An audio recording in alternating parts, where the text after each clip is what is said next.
माऊली महावैष्णव जगद्गुरु तुकोबाराय महाराज आणि आपल्या अतिशय सुंदर अभंगातून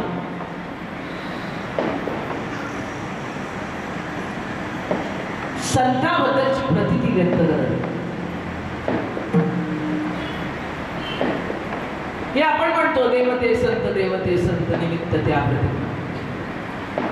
पण इथे संतांना देवत्व न देऊन मातृत्व व्हायला मिळेल.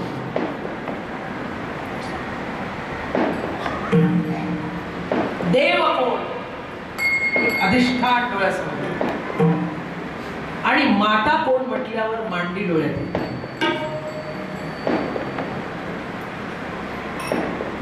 आई म्हटल्यावर कुशीत घेणं लक्षात येतं.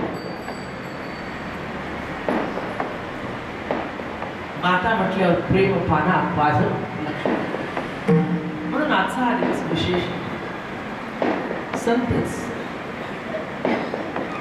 माऊली विश्व माऊली झाले.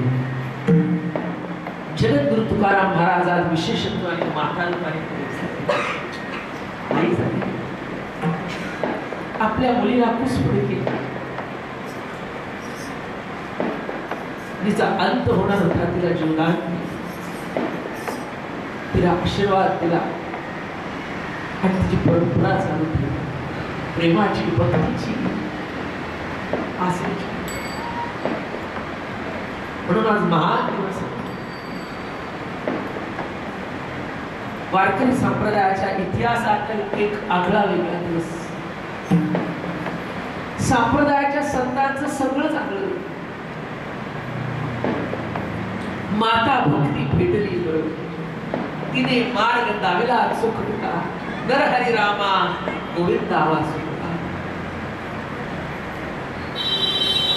म्हणून संत ते संतच असतात.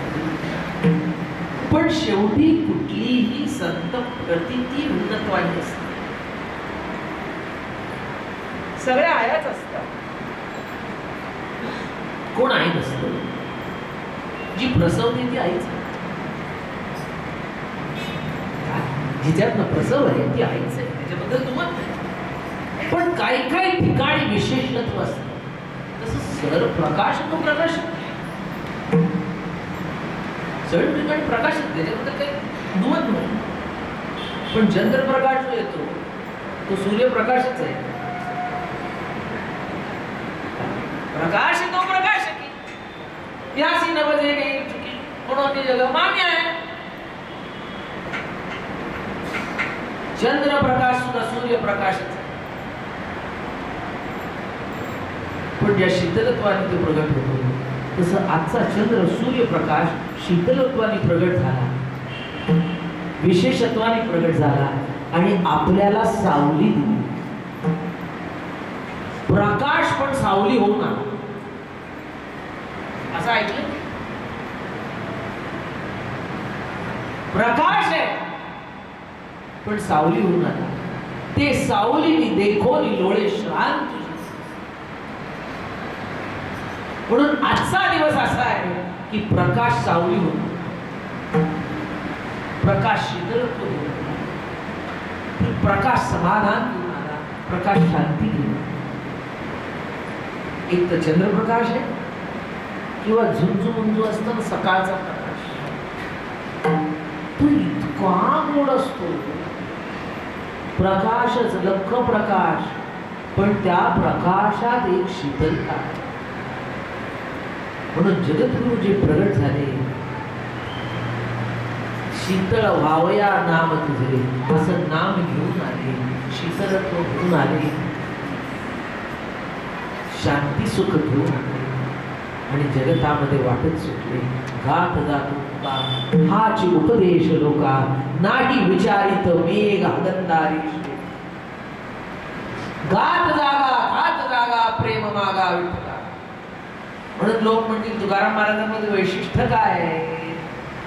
तर आम्ही म्हणून जावे त्याच्या वंशा. कालही म्हटलं का परवाच्या कीर्तनात तेव्हा कळेल. म्हणून वारकरी होऊन या तेव्हा कळेल ही भूमिका काय आहे. भक्त प्रतीती सगळीकडेच आहे, पण वारकरी संप्रदायाची भक्त प्रतीती जी आहे ती वैशिष्ट्यपूर्ण आहे. कळत नाही? ती वैशिष्ट्यपूर्ण आहे. त्या वैशिष्ट्यपूर्ण प्रतीतीमध्ये नाहून वाग्या कळत नाही. हा, त्यात नाल तेव्हा तुम्हाला कळेल वारकरी संप्रदायाचं वैशिष्ट्य काय, त्याची भक्ती प्रतीती काय आहे. असं कुठेही मिळणार नाही. म्हणून आचारी वेगळा आणि आई वेगळी. स्वयंपाकी आई वेगळी आणि मातृत्व जिथे पाझरतं, जे पाहिजे ते द्यायला कधीही काळी तयार आहे ती आई वेगळी. 3 तासाचं घड्याळ लावणारी आई वेगळी आणि माझ्या बाळाला कधीही पाजायला मी तयार आहे अशी म्हणणारी आई.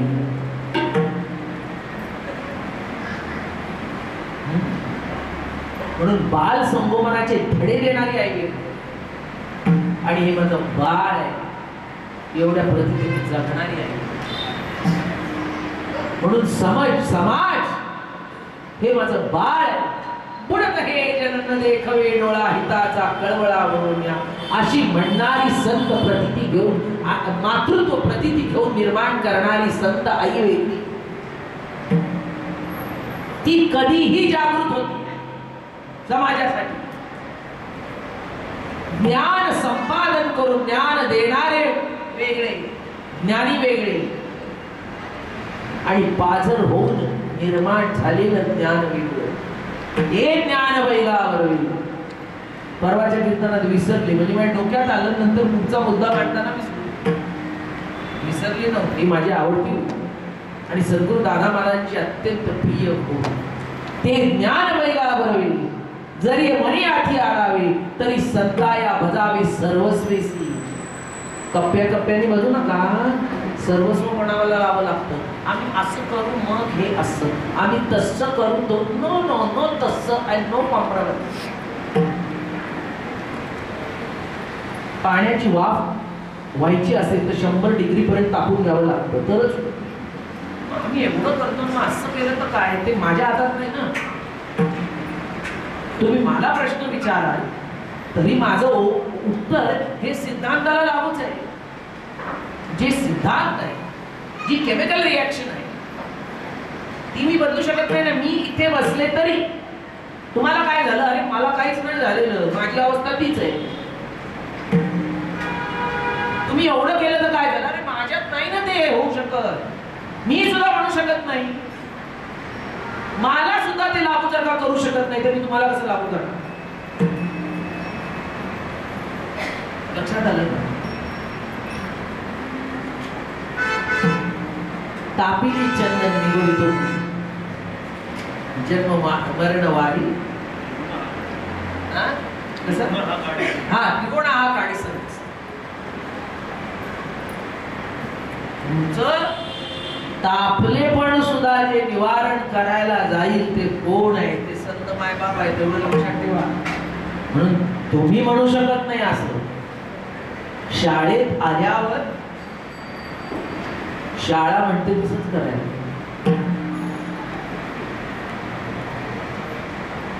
आमच्या मर्जीने येऊ नको ना. तिला कोणी आग्रह केलाय का कसंही करून देवळात घे, रिकामी जागा भर. Fill in the blanks. रिकामी जागा भरायला पेपरात येतं पण एका शब्दात वर्णन लागतं तिथे आणि तोच शब्द यावा लागतो तरच पास. सोपं केलं जसं मुलांसाठी. रिकाम्या जागा भरा, लाईन नका, आता रिकामी जागी तरी भरा. माणसं इथली रिकाम्या जागा लेट येऊन भरतात, असं होऊ शकत नाही. होऊ शकत नाही. ज्या पद्धतीने व्हायला पाहिजे त्याच. आम्ही ज्या चाकोरीतून गेलो चरक्यातनं तेच तुम्हाला घालणार ना. बरं, मला असं वाटलं तुम्हाला सवलत द्यावी तरी वाप नाही ना होणार.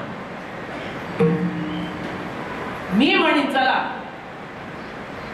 सवलत देते तुम्हाला, पण मी म्हणून सुद्धा होणार नाही. मग काय करा? मी चला जाऊ. काय विचार नाही करायचे, घर दे.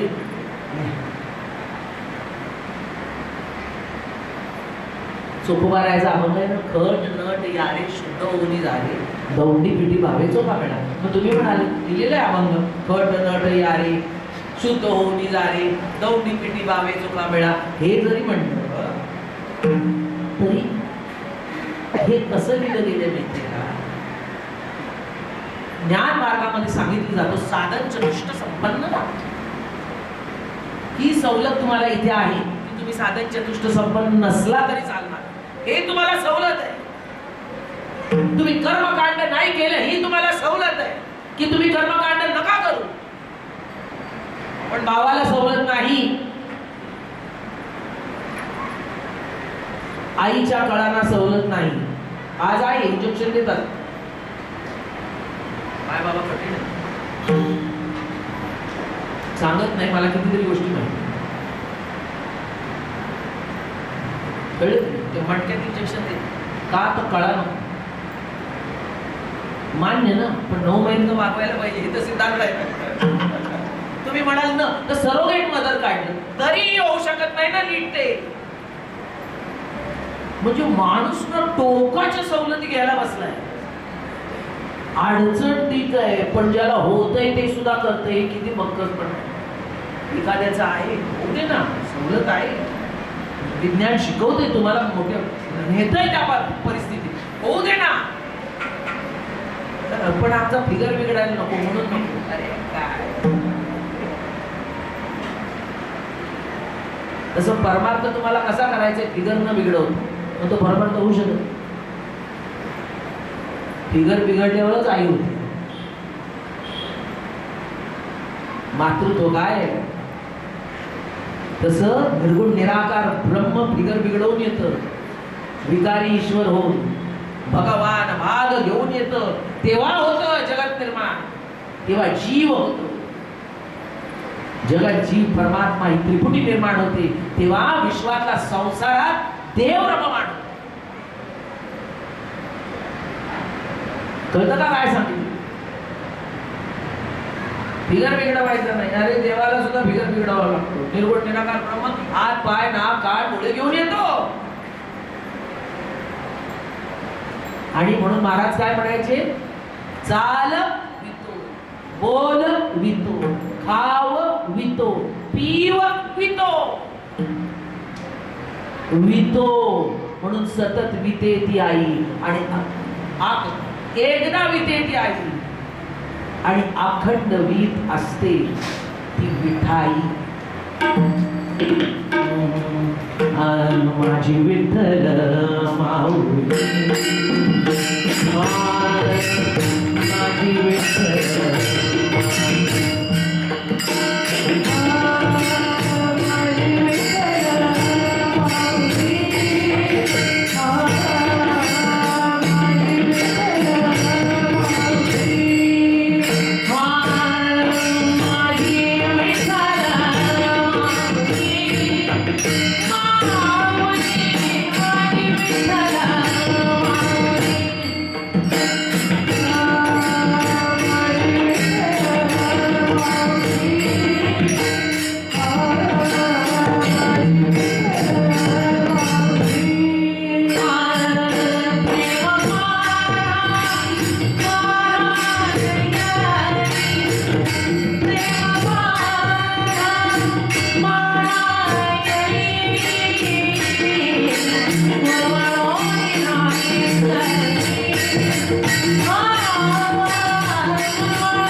आईचा दिवस आहे, माहेर पडला. आणि जो विठाईच्या देवळात येतो तो माहेरी आहे. पण आजच्या माणसांना माहेर सुद्धा इतकं स्वातंत्र्य आहे. बघा आता तुम्ही म्हणा काय बोलता, फॉरेनला गेलेल्या मुलीला काय माहेर पाहिजे असतं का? दे चूज मनी.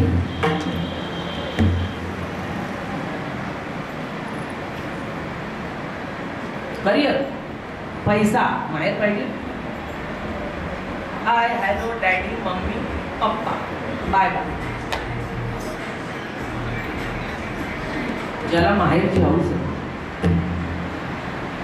ते इथे राहिल्याशिवाय दुसरा निर्णय घेत. असं विठ्ठल मंदिर हे काय आहे? आपलं माहेर आहे. पंढरपूर आहे, पंढरी आहे माझे माहेर साजरे, माहेर आहे. आळंदी काय? माहेर आहे. देहू काय? माहेर आहे. की नाही? म्हणजे आजचं सगळं माहेर बिर संपलं. कसलं माहेर आहे काय? महाराज सांगायचे पूर्वीच्या काळचं माहेर खूप रमून रमून सांग. मग कशी ती माहेरी जायची, फोन नाही, पत्र नाही, लिहिता वाचता येत नव्हतं, कळलं की नाही? शाळेत जात नव्हत्या मुली, लवकर लग्न व्हायची आणि ती मुलगी मोठी होईपर्यंत माहेरीच राहायची. पण एकदा तिकडे गेली ती संपलं. म्हणजे तिला सांगून काय ते उत्तर हिंदुस्थान आहे तुम्हारी डोली उधर आहे. कसली डोली? मरायची पोरीची पाळी आली तरी डोली. लहानपणापासून काम काय करायचं? अंडे घेऊन पाणी व्हायचं, तिथे टक्कल पडायचं, हांडा वाहून वाहून वाहून इथले केस जायचे. मोठ्या मुलींचे सांगत नाही, घोड नवऱ्याचे नाही सांगत. 14, 15, 16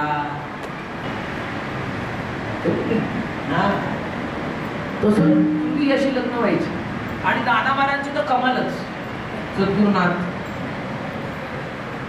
मामाचीच मुलगी मला वाटतं गेली, पाळण्यालाच बाशिक.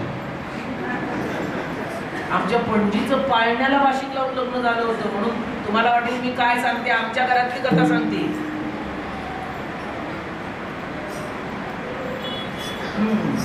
मामाचीच मुलगी गेलेली होती दादा महाराज, म्हणजे आमची पणजी आहे. अशी पूर्वीची लग्न, पण ती टिकत होती हो. न बघता केलेली टिकत होती. आणि बघून मीटिंगा घेऊन फेसबुक, इंटरनेट, नेट, काय ते काय व्हॉट्सॲप कॉल, झूम, थोबडावर फोकस होतोय. तरी 1.5 महिन्यात बोम.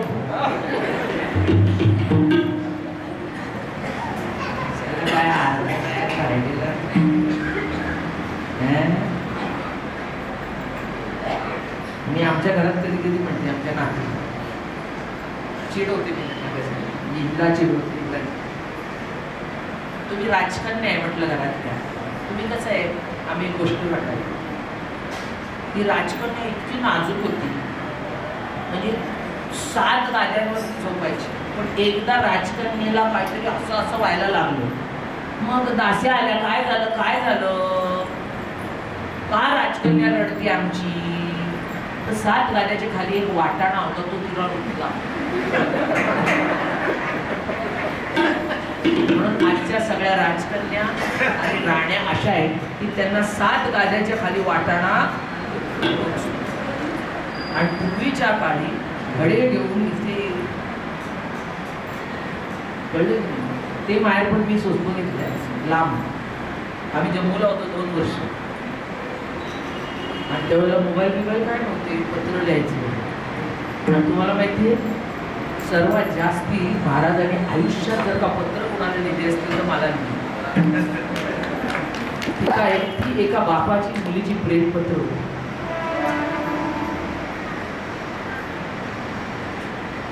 आणि आम्ही दोघी पत्र द्यायचो ना, आणि त्यांनी जे वर्णन करायचे ना, की अश्रू पडायचे टिपका. आणि तसं घडलेलं आहे आमच्या दोघांच्या बाबतीत. तेही रडायचे, तुम्ही रडायचे. मला आठवतं चिन्मयचा जन्म झाला होता आणि दिवाळीला मी तिकडे अडकले सगळे. आताची जशी परिस्थिती आहे तसं आम्ही तिकडे येऊ शकेना, मी इकडे येऊ शकेना. आणि जे हंबरडा फोडून फोडून रडायचे, हंबरडा फोडून फोडून रडायचे. आणि ते तिकडून हंबरडा फोडून रडायचे आणि मी इकडून हंबरडा फोडून रडायचे. कारण आम्ही भेटूच शकत नव्हतो. प्रेम बंद, सगळं बंद. म्हणून बाप लेकीचा विरह काय तुम्ही बघू. कॉलेज नव्हते, काही नव्हतं, काहीच नव्हतं. टेलिफोन नव्हतं. आम्ही घरात जिथे राहत होतो तिथे टेलिफोन नाही, काय नाही, काय नाही. म्हणून सगळं बघलं. पण ही जी मजा आहे ना ती आता नाही. तो विरह तेवढा वाटावा लागतो, सगळं तेवढं वाटावं लागतं. तेव्हा जो तुमच्या समोर जो भोग येतो ना कुठल्याही वस्तूचा असे ना, त्याला 100 पट किंमत येते. 100 पट किंमत येते. सगळं तुम्हाला मिळालं ना की त्याची मजा जाते. म्हणून सगळं मिळवण्याच्या मागे लागू नका, सुख शोधायच्या मागे लागू. खरं सुख कळत नाही. तैसेची सुख साजूक आपण पेविडले, तैसेची सुख साजूक सप्रेमळा लागी ठेविले जतन. म्हणून आज सायकोलॉजिस्ट सांगतायत, मानसशास्त्रज्ञ, नाही म्हणायला शिका घरात सगळ्यांना. नाही म्हणा. आमकं करायचं का नाही करायचं, मग आमकं असं करू का नाही करायचं. कारण सगळ्याला आज होकार आहे. कोणी असो, सगळ्याला होकार. हिंमतच होत नाही माणसाची नाही म्हणायला. नाही म्हणायला शिका. समाज करायचा असेल तर नाही म्हणायला शिका. सगळ्याला होकार. गुरु घराने नाही म्हणले शिकलं पाहिजे. सद्गुरु घराने शिस्त लावायला शिकलं पाहिजे. आमकं करायचं नाही म्हणजे नाहीच. डोळे असे झाले म्हणजे बसलंच पाहिजे, म्हणजे बसलंच पाहिजे. आणि उठलं पाहिजे म्हणजे उठलंच पाहिजे. तुम्हाला वाटतं आपले मद्रासी माणसं बघा, तिथली शाळा उघडली कशाला माहिती, कीर्तनकार व्हायला नाही, फक्त वा. म्हणून मी महाराजांना आडवी पडले, म्हटलं नाही शाळा उघडायची, उघडाल तेव्हा अशी. पण ती प्रतिती कशी उघड उदित झाली बघा त्या रघुनाथ महाराजांच्या. त्यांनी सांगितलं, महाराज आजच सकाळी फोन होता, मागणी केलेला. म्हटलं महाराज वेरा येऊ, रघुनाथ वेरा येऊ. मग खूप बोलत बसलो. 20-25 मिनिटं आम्ही गप्पा. तो सिंगापूरला, मी इथे. आम्हाला बोलायचं ते बरोबर आम्ही बोलतो. आणि अशी आहे टेलिपॅथी सारखं, त्या मला जे वाटतं ते त्याच्यात काय असेल ते असेल. कुठले तरी ऋणानुबंधाच्या जिथून पडल्या का. त्यांनी हे सांगितलं, महाराज do you know I have not open school, it is गुरुकुल.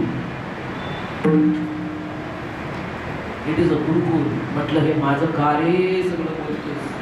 बरं झालं म्हटलं, तुझ्या महाराजांना सुद्धा मी अडवलं. नाही काढायचं तर केव्हा, गुरुकुल काढा.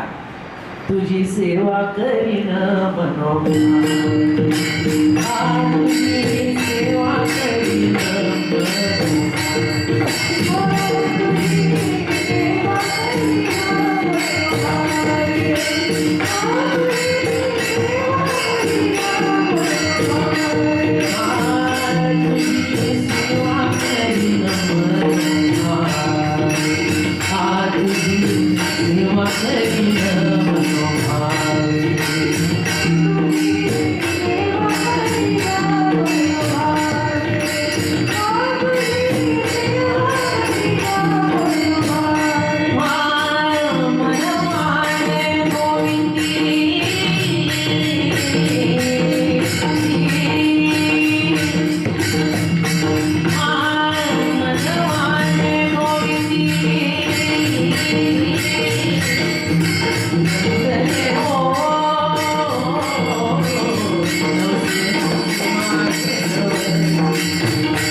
कळलं का?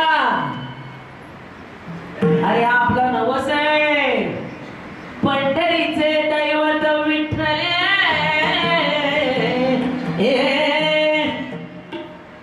अरे शुकाधिकानी नवस केला तर तुम्ही आम्ही काय? शुकाधिकाचे हृदयीचे ध्यान आम्हा जुडले न करिता साधन. सहजची येतसे भावनी, सहजची पाचारोनी येतसे लावून. कळलं की नाही? शुकाधिकारी जर का ध्यान लावून बसले तर तुम्हाला सगळ्यांनाच आता काय वाटलं, चुट्टू पट्टू उठतो बसतो सगळं झालं की लगेच आम्हाला सगळं पाहिजे. वडिलांनी मोबाईल घेतला म्हणून 4 वर्षाच्या टुक्कू सुद्धा म्हणताय मला तसंच पाहिजे. काय रे कळतं तुला?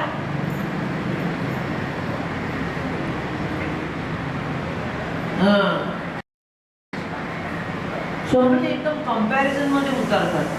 करू नये.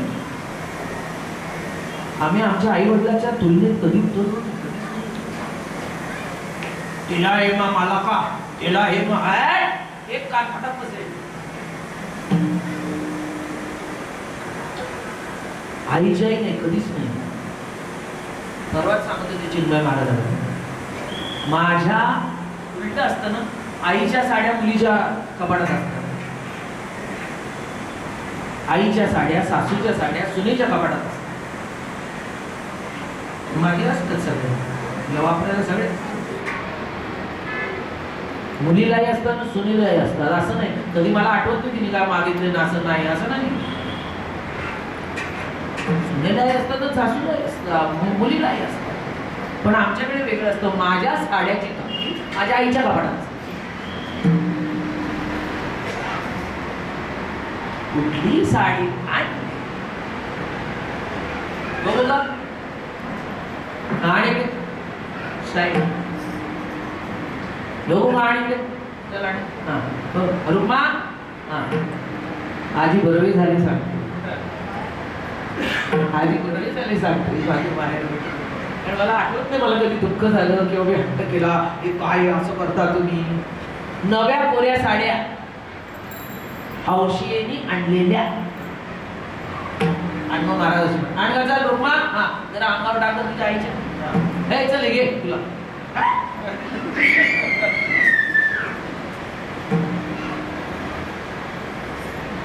तुला घेऊन टाक. अहो माझी परमिशन, हे मी कधी बोलले नाही, इथे बोलते तुम्हाला समजाव, कारण ते सुद्धा तुम्हाला कळणार नाही. अहो मला विचारा तरी की तिला देऊ का नाही, हे मीही कधी माझ्या मनात कप्प्यात आलं नाही आणि त्यांनी कधी विचारलं. मला आठवतं मला नवीन नोकरी लागली. आमच्या आत्याबाईंना खरेदीची सवय, मग त्या सचिवालयात जायचं आणि आम्ही तिथे नोकरीला जायचो. तेव्हा जाताना मला गाडी विसरत असे तिथे, आणि मग ती साडीला खरेदीला गेली आणि नुकतं मला स्टायपेंड ज्या वेळेला काय सुरुवातीचं असतं ते 500 का 600 रुपये 700 रुपये बघा बँकेत. आणि मला एवढी साडी आवडली होती, 3-3.5 हजाराची साडी मला आवडली. म्हणजे किती पगार. पण तिची ओळख होती आणि लहानपणापासून मी जेवतो तो दुकानदार ही अगदी तिच्याला बहिणीसारखं मला मुलीसारखं मानायचं. क्यों डरती हो बेटी, ले जाओ, हफ्ते में दे दो.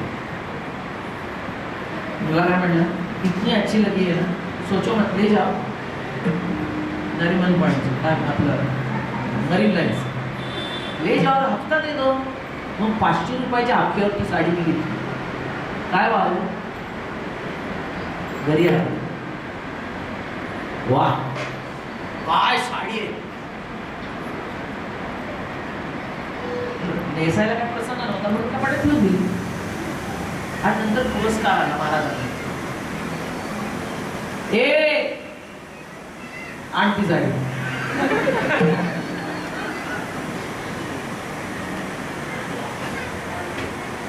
आणती साडी काय हो, चाल आईला घरी मोडायला दिली.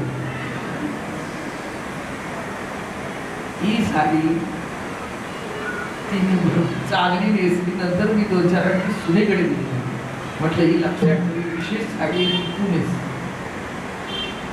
आज गंमत सांगते, त्यांच्या लग्नात साडी घेतली नेसायला, ती सुद्धा घेतली. म्हणजे लग्नासाठी नेसायला मी साडी आणली मला. अगं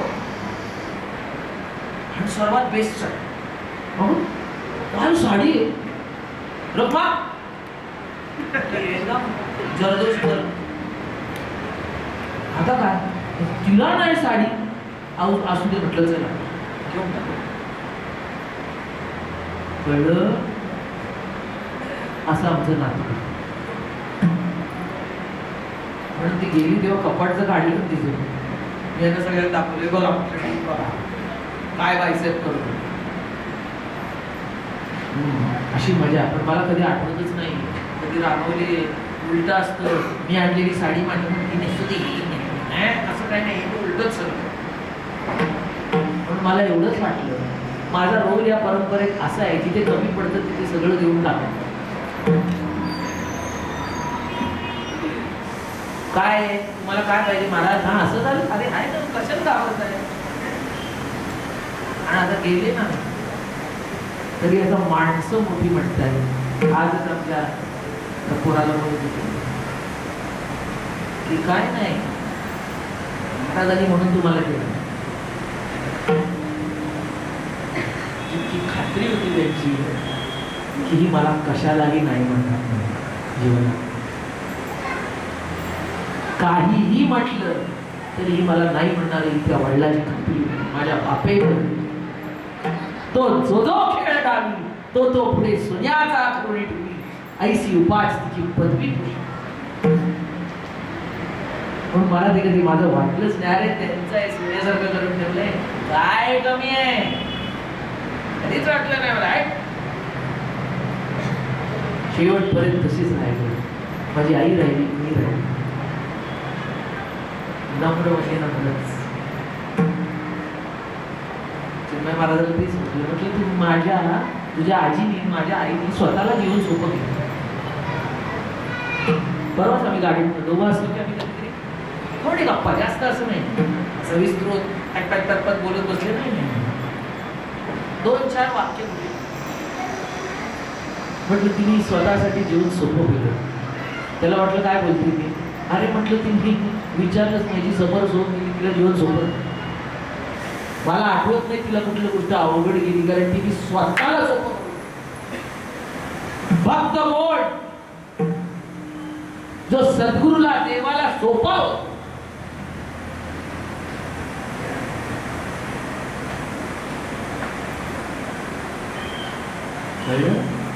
कोण भक्त जो देवाला सोपा होतो, जो सद्गुरूला सोपा होतो, जो संताला सोपा होतो, इतका सोपा असतो. उद्या सांगेन ना सोपा झालेला संत. तुकाराम महाराज किती सोपे होते, किती सोपे होते. इतके सोपे झाले नाही, स्वतःला प्रतिदिनी इतकं सोपं होऊन घेतलं की आजच्या दिवशी वर गेलेले पटकन खाली पण आले, पटकन वर पण गेले. काय सोपे पडतो. ते ब्रह्म देव रूपाने आलं, राम रूपाने आलं, कृष्ण रूपाने आलं. तेव्हा सुद्धा अवघड होतं स्वतःला. पण तुकाराम महाराजांचा अवतार एवढा सोपा होता की मलमडची साडी अंगठीतनं जाते.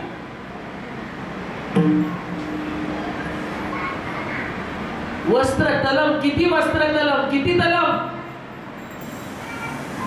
मनोप्रतिती, मनोभूमिका, बुद्धी बोध, किती तलम, किती तलम. इतकं सोपं, इतकं सोपं. क्या है रे, पूरी साड़ी है, अरे तुम क्या बात कर रहे हो, अरे बहन जी दिखाओ, क्या दिखाओ, दिखाओ, सुना है हमने मलमल, दिखाओ. अंगठी गाठी मी बघितलेलं, साडी घेतली, अंगठी टाकली, अशी एवढी साडी एका अंगठीतनं बाहेर पडली. इतकं तलम.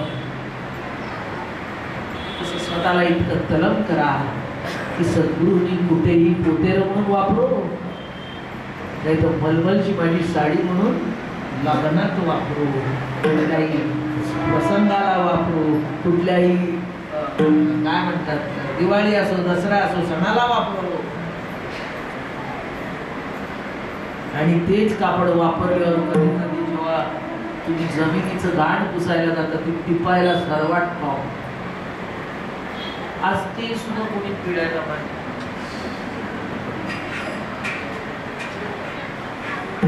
टिश्यूचा योग ना.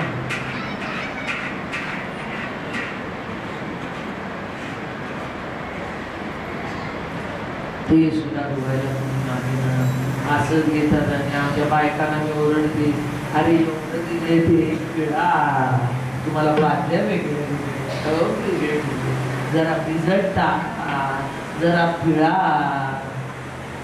कापड आहे, अरे जमिनीचं ते जमिनीतनं उगलेलं आहे, नायलॉन नाही आहे, नाही तर पोतेर झालं नसतं. कॉटन जे नैसर्गिक असतं तेच पोतेर होतं. तुम्ही नायलॉनचं पोतेर करू शकत नाही, कारण त्याच्यात खेचून क्षमताच नाही, खेचून धरून ठेवण्याची. कॉटन विशेष का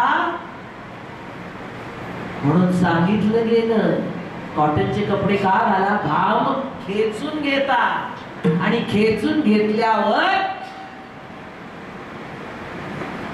काय होतं, जे आत घाम झिरपून जातो ना, नायलॉन असेल तर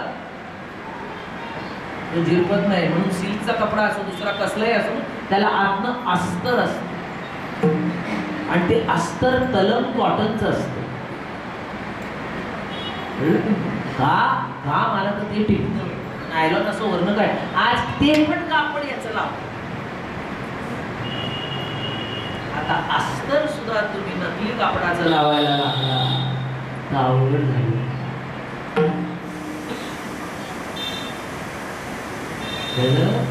म्हणून आजचा दिवस समजून घेण्यासाठी, आजी बरे झाले माझे माहेर.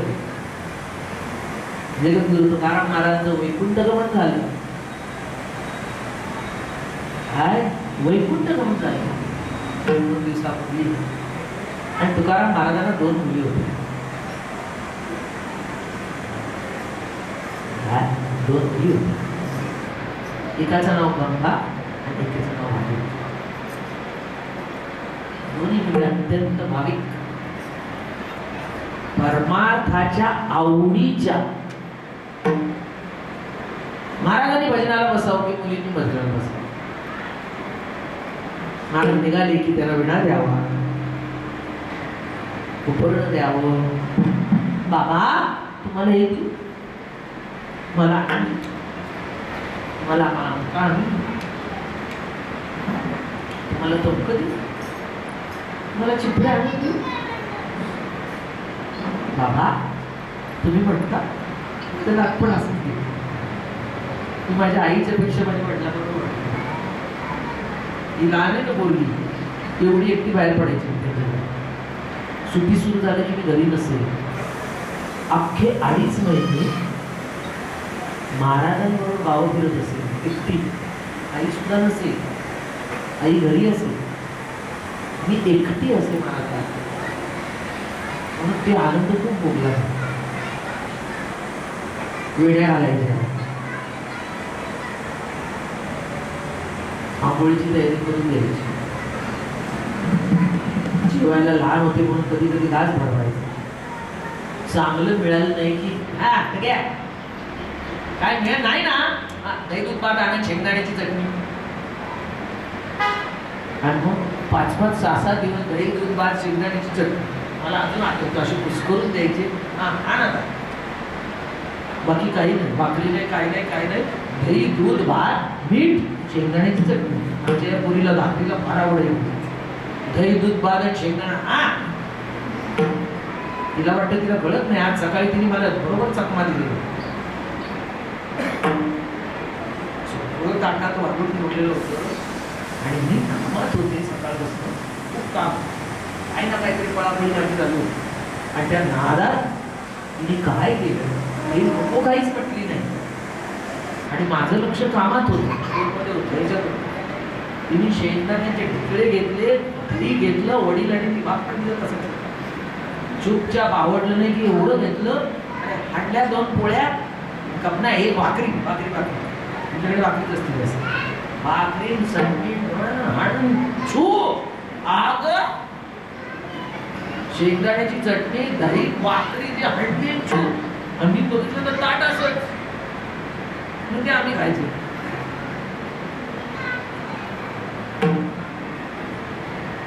हा लेकीच्या जन्माचा आनंद असतो. मुलीच्या जन्माचा आनंद सुख काय असतं, तुझा बाप. म्हणून बाप शब्द मला फार आवडतो. माझ्या बापी खूप आनंद होतो, शेवटपर्यंत आनंद होतो. सगळ्यात चांगलं वाईट होतं पण तिथं काही नाही, कारण आनंद इतका होता तो परिपूर्ण केला.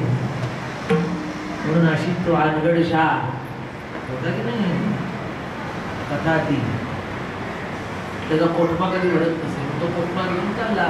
हमने सुना है कोई तुकाराम है, म्हणाला देऊ गावात पोटमा घेऊन. चिंचवडच्या देवाकडे गेला, चिंचवडच्या देवाने अख्खं गुदाम खाली गेलं तरी त्याचा भरला नाही पोटमा. म्हणाले चलो परीक्षा घ्यायला आला, चलो तुकाराम के घर जाएंगे. सुना है तुकाराम कोण का काय त्याला माहिती, स्त्रीलिंग पुल्लिंग सुद्धा माहिती नाही. आणि आमच्या आजी जावाई बसल्यावर आणि आता छकुल्या मकुल्या मदत करत होतो त्यांना.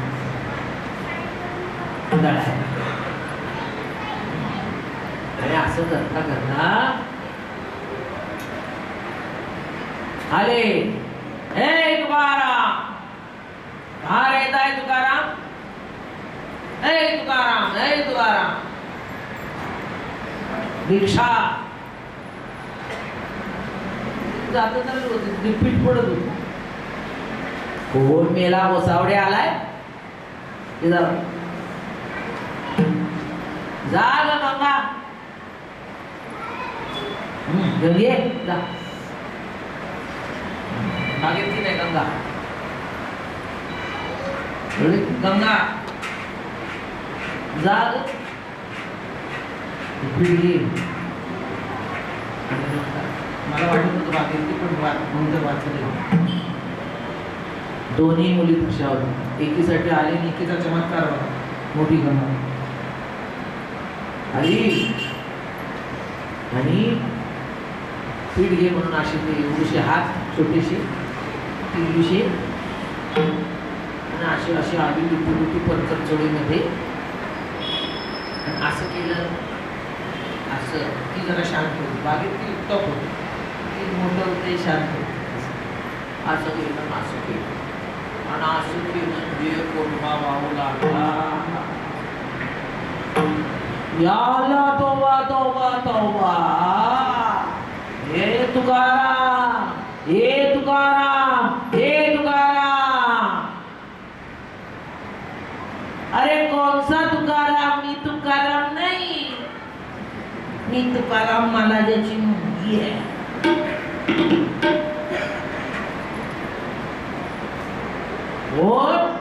तुकाराम नाही, मी तुकाराम महाराजाची मुलगी आहे. मग यांना वाटलं अरे अल्लाह अगर बेटी ऐसी तो पिताजी कैसी हो. त्याच्या दर्शनासाठी परत खेती मान अशी मोठी म्हणजे धाकटी अशी लग्न लावून दिलं. तुकाराम महाराजांनी मुलं बघितली. दोघही भाऊ होते एकाच घरात. येलवलीला पंचक्रोशी काय विमान सुपरसॉनिक्स वगैरे काही नव्हते काय. भैया गाड़ी वाला धीरे गाड़ी हाथ रे, धीरे से गाड़ी हाथ रे, भैया गाड़ी वाला. भैया यायचा दिवाळीला. हो भैया गाड़ी वाला धीरे गाड़ी हाथ रे, जल्दी से गाड़ी हाथ रे. मुलीला घ्यायला यायचा बहिणीला. हा यायचा म्हणून पंचक्रोशी द्यायचे. गेले तुकाराम महाराज यांनी शंक करावा मुलीची काय लग्न बिग्न बघता का नाही. अगं आहे ना पांडुरंग, कशाला तू डोकं दाखवते उगाच. तो करेल ना सगळं नीट. अजून त्याच्या नाद करा. वाटोळ करून घ्या स्वतःच. काय ग वाटोळ केली. कारण आईसाहेबांची साड्या गेल्या होत्या. काटा टोचला होता. साडी गेली होती. 2 साड्या. एक साडी त्या घरी म्हातारी आली तिला देऊन टाकली. राहिली तशाच आतमध्ये बिना आंघोळीला गेलेल्या तशाच बसले. मग यांनी पितांबर टाकून दिला. जसा द्रौपदीला वस्त्र द्रौपदी देता वस्त्र घडी देसता दिसेल नेसता दिसेल ती उघडी, या लागी लवड सवडी नेसती लुगडी मी सोडली. काय नाथबाबा आहे आणि काय संकलन आहे ना नाथबाबाचं. द्रौपदी देता वस्त्र घडी नेसता दिसेल ती उघडी, या लागी लवड सवडी नेसती लुगडी मी सोडली. म्हणजे काय गोष्ट सांगितली तुम्हाला काल सांगितलं ना. भक्ती ते नमन वैरा ज्ञान ब्रह्मी भोग ब्रह्मतन. हे सगळं नेसती लुगडी मी सोय झालो. ब्रह्म ब्रह्म ब्रह्म कोण ब्रह्म. भोगता भोग्य भोग, दृश्य द्रष्टा दर्शन, ज्ञाता ज्ञेय ज्ञान. संपली त्रिपुटी. कळलं की नाही. संपली. ध्येयच झालं ते सगळं संपून गेलं. फिटला संदेह निमाले विजय, धन्य पुण्य रूप कैसा झाला सगळा. म्हणून सगळ्यांनी फक्त बेरीज वजाबाकी आणि प्रास जोडत राहा. आम्ही आपले आनंद उपभोगतो.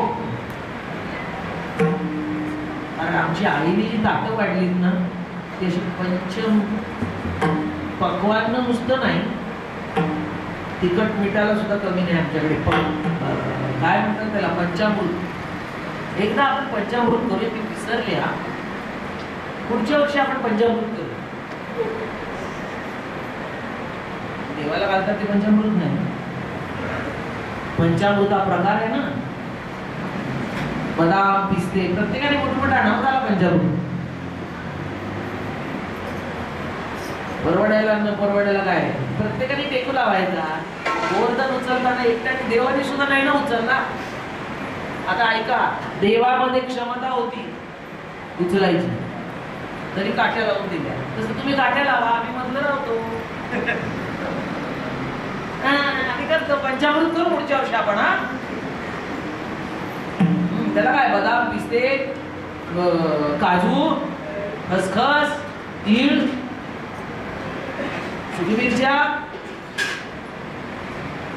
मस्त त्याचं ते पेस्ट करायची आणि भरपूर चिंचपोळी, हिरवी मिरची जरा. आता माझ्या तोंडाला कोण म्हणणार आहे, मला माहिती घरी गेल्यावर करू.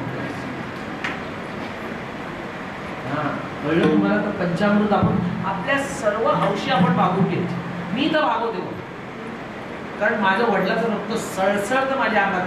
असं अर्धवट लेचे नाही, त्यांना अशीच आवड असेल. असं बघत नेबळट रक्त नाही आहे माझं. कालच मी ठरवलं का, आणि मला डोक्यात केव्हा येतं माहिती, मी झोपते ना अर्धवट तेव्हा डोक्यात काय असायचं. नागषष्ठीला आमच्याकडे सकाळचा कोबी भात असायचा. त्यावेळी पूर्वीच्या काळी 150-200 लोक गिरगावात. मग ठरलेला बेत आमचा असायचा कोबी भाताचा. तो उद्या सकाळी आपण करूया. तर काय म्हणजे भक्तीमुळे आता ते माझे जरा हात बांधले, कारण फरमाईशी असतात आणि दुसऱ्याने सांगितलं असेल तर मला नाही काय म्हणता. पण मी म्हटलं घरी आपण करूया, हे माझ्या डोक्यात मी ठेवली. आणि आमच्या आज्या दोन्ही आणि मम्मी आई आमची आणि 2-4 ज्या अगदी सेवेकरी बायका ज्या होत्या त्या मिळून स्वयंपाक करत असत. घरी आमच्या आम्ही स्वतः हाताने स्वयंपाक करायचो, म्हणून मला हाताने करायची सवय. मला आवडतो सब करायचं, खूप आवडतं. म्हणून त्या पंक्ती बसायच्या, पंढरपूरचे लोक यायचे, मग सगळे हाताने पंक्ती बसायचे. आता ते काय घरी नाही करता येणार, पण इथे करता येईल. सकाळचं सुद्धा इथे आपल्याला काय करायला लागतं, पण पुढच्या वर्षी आता यावेळेला प्लॅनिंग नाही. पण असं करायचं सगळं. आणि महाराजांना खूप आवड अशी सगळे प्रकार करण्याची.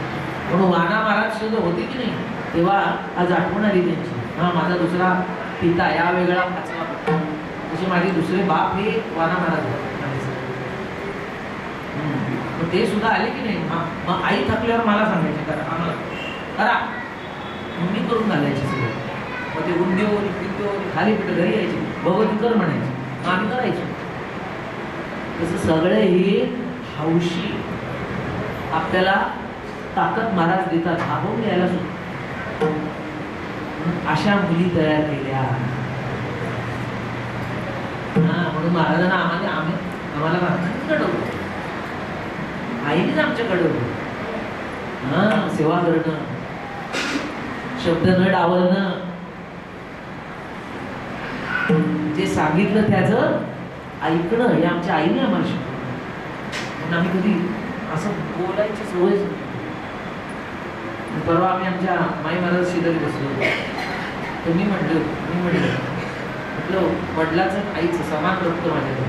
मग मला म्हणली मी आता पंचायत. म्हटलं अगं वडिलात म्हणजे तूच आलीस ना, अर्धा भाग तुझा आणि अर्धा भाग वडिलाचा, आणि मग एक हिस्सा माझ्या आईचा. मग खुश झाली. म्हटलं बरोबर. म्हणलं का, म्हणून ते सगळं असावं लागतं फळ चालवायचं असेल तर. म्हणून या त्रिकुटीने मला घडवलेलं आहे. उगाच कोणी असं बसलेलं नाही इथे येऊन. त्या तिघांनी घडवलं मला लहानपणापासून. सगळ्यात टाऊन सुला पण निघालो आम्ही. म्हणून अशाच त्या मुली घडल्या आणि अशा घडल्या. लग्न केलं, सगळं केलं, आणि त्यांना सांगून आले सालाकृत कन्याला. हे म्हणत काय आहे का काय, काय सांगतो तुला काय करायचं नाही, तू पाठवून करून तुम्हाला काय सांगू. सगळं झालं, लग्न झालं, सगळं झालं. आजचा दिवस उजळला. आणि आजच्या दिवशी गावातली माळी येडवडीला रोज जात असत. ती गेली.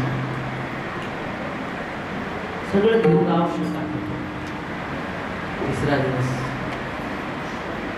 माळी इतकी शोका, रोज जावं आणि सांगावं तुकाराम महाराज कसे, आई कशी, पण जास्त तुकाराम महाराज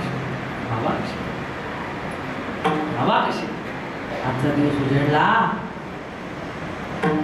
आणि 2 दिवस डोळा लावत होता वाघोलीचा, गंगाचा डोळा सलवत होता. काहीतरी विचित्र वाटतंय, काहीतरी विचित्र वाटतंय. आणि मग त्या दिवशी आधी माळीनं असं कपूर ठेवलं. टोपलं ठेवलं आणि अशी नुसती ठेवलं नाही ती अशी पडली खाली ताकद असा आवाज जरा झाला टोपलीचा म्हणून धाडकन आली. काय झालं? अगं मावशी 3 दिवस कुठे असं कधीच होत नाही. तब्येत बरी नव्हती का? काही बोलला वेळ भरून आले. अगं सांग मला का? अगं सांग. तुझं काय सांगू? काय सांग? तुझे बाप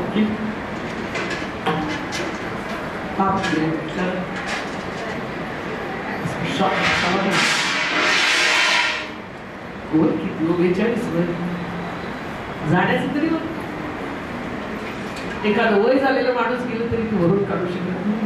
42व्या वर्षी तुकाराम महाराज एवढा शक्तीला भागीरथीला तिथेच कोसळली. तुकाराम तुकाराम तुकाराम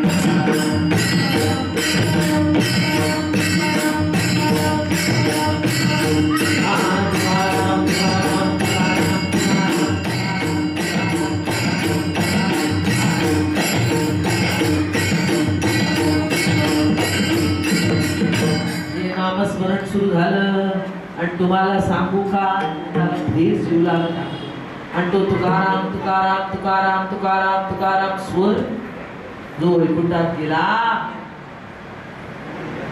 नारायण अवतार बसले होते तिथे जेवायला. तुकाराम महाराजांनी असे बसले राज घेणार. अरे अरे अरे अरे तुकाराम तुकाराम तुकाराम स्वर येतोय. नारायणा महाराज आमचं चुकलंय बरं काही.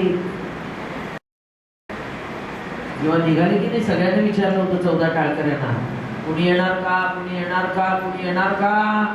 सगळ्यांनी नाकार दिला. आईसाहेबांनी सुद्धा नाकार दिला. पण एकीलाच मी विचारलं नाही, ती म्हणजे त्या 2 माझ्या मुली. का विचारलं नाही? माझी खात्री होती चुकून जर का हो म्हणते. सर्व नाही म्हणते मला, पण माझी मुलगी मला नाही म्हणते. चुकून हो म्हणते संसार मी काही बघणार ती सगळं टाकेल आणि बापाकडे. म्हणून मी तिला विचारलं मग काय करणार? काही नाही म्हणे इच्छा आहे तिला एकदा भेटून आणि तिला शांत दिली की माझी चिंता भेटली. मग मी तुमचा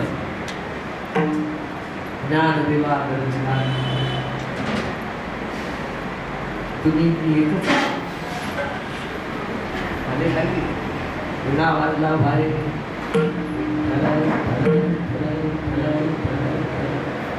टाकली भागीरथी.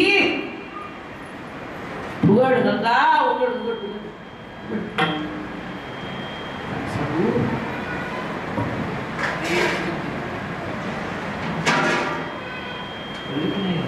तेज पुण्य गावा चैतन्याचा प्रभाव एकदम असं अरे म्हणजे आपण चुकीचं रडलो. ही माळीत काय ती सांगते का बाबा उभे हे काय बाबा उभे बाबा बाबा बाबा बाबा बाबा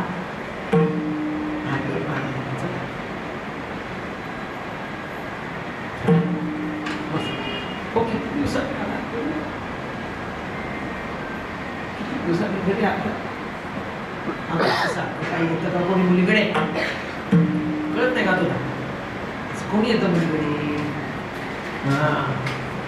आणि तुला माहिती आहे तुझा बाबा मी माझ्या कामात असतो, मी माझ्या घरात असतो. तुझं झालं ना, तुला अशा ठिकाणी दिलं की मला तुझी काळजी वाटणार नाही. आणि तुम्ही 2 आहे का ग? मग तुला कळायला पाहिजे ना, तू माझी पोर आहेस ना.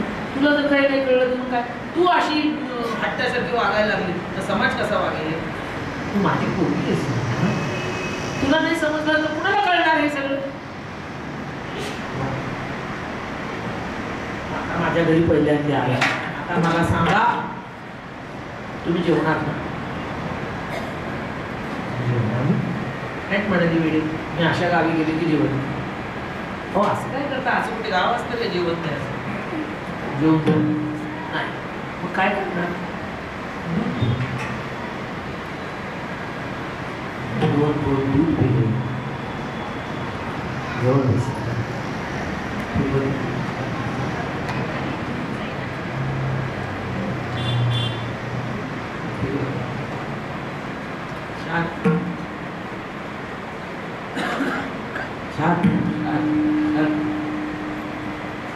जेव्हा खात्री झाली शांत पुढचं जे बोलायचं ते ऐकले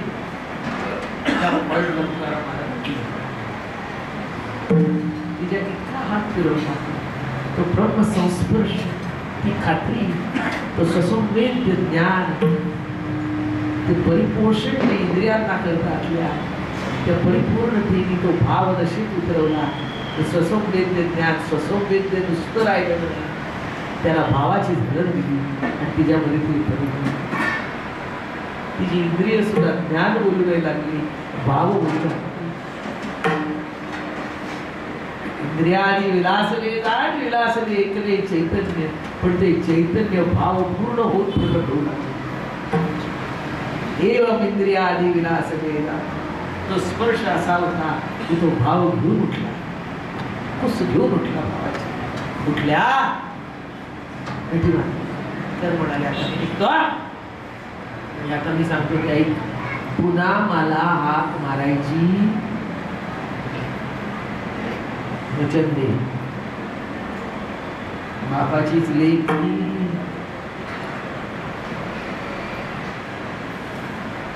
बापाचीच लेख एका अशा बापाची लेख मध्ये बसल्यावर ठिकासारखा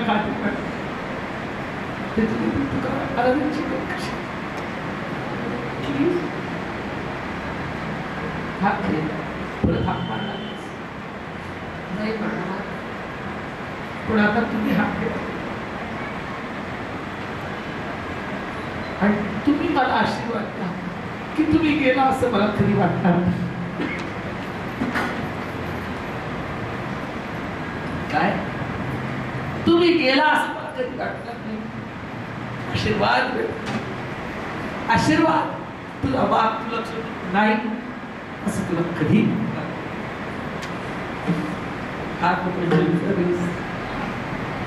तुकाराम महाराज असोनी संसारी जीव परमार्थ सांग केला आणि संसारही सांग तुकिता तुलनेसी ब्रह्म तुकासी आली म्हणून रामेश्वरी चरणी मस्तक ठेवली ज्ञानेश्वर